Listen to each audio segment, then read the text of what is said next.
Alright, hello everyone, it's Happy, and today we're going to be talking about the top 5 ways to research tanks much faster. And I know some people are going to be like, but Happy, isn't it obvious how to do that? And I'm literally going to say no. I'm pretty sure every single one of you will find at least one thing you would learn from this video. So let's get started right away. And at number 1, I'm going to be talking about free XP. Some people don't necessarily know how to use their free XP properly. Guys, do not use free XP unless you have a huge abundance of it to get tanks. Again, unless you have a huge abundance of free XP, don't get tanks. Rather than that, go for the modules of tanks. For example, let's say now you're at tier 7, get the modules for that tier 7 tank so you can actually comfortably play, and then you can pretty much get the tier 8 tank by playing the tier 7 tank. It makes sense. Because I know not everyone has a huge abundance of free XP. So use that free XP to, for example, again, get that tier 7 tank's modules, and then you can use the tier 7 tank itself to open the tier 8 tank. It makes perfect sense. Now, at number 2, I'm going to be saying boosters. Use your boosters wisely. What do I mean by this? A lot of people leave their boosters at purple, or they upgrade their boosters all the way to the, to the best boosters. Well, quote unquote best.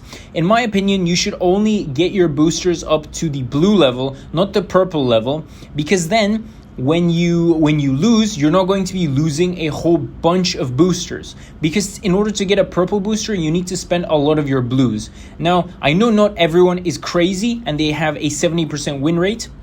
Most people win one game and then they lose another one, and therefore you really need to be looking out for your blue boosters. Don't completely forget about the purple boosters, because I feel like sometimes they're a big waste of the other booster pool you have. Therefore, try and go for the blue boosters, and you can use those over a longer period of time, and therefore they're going to be quite efficient. Again, I feel like this is the best bang for buck you're going to get out of the boosters.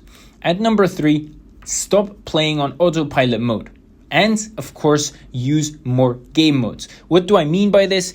If you're playing on autopilot mode and you're losing a lot, or you're not doing enough damage, then obviously you're going to be getting a lot less free XP and XP to move on.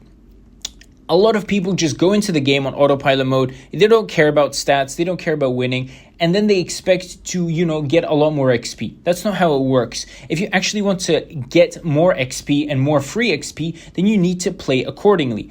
Please try and win your game and actually do well in it.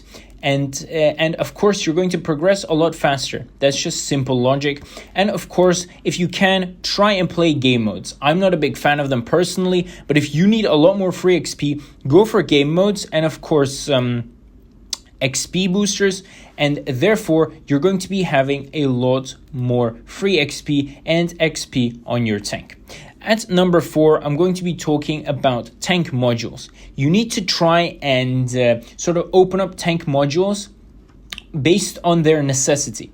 For example, if you're spending your free XP on a track for a tier 8 tank, then it doesn't necessarily make sense, because what is this track going to do? Is it really going to boost that tank's stats a lot, or is it not really that necessary? Think about these things, because especially if you don't want to keep a tank, or you don't want to play a tank, you don't necessarily need to try and open up all the modules for that tank. You can skip out a few things. For example, I know people spend XP on an alternative gun they don't even use. They spend XP on a track when that tank doesn't necessarily need crazy, turn rates on the spot. So things like this are going to be extra payments for you, which you don't necessarily need to do. So try and avoid these modules when you don't necessarily need them.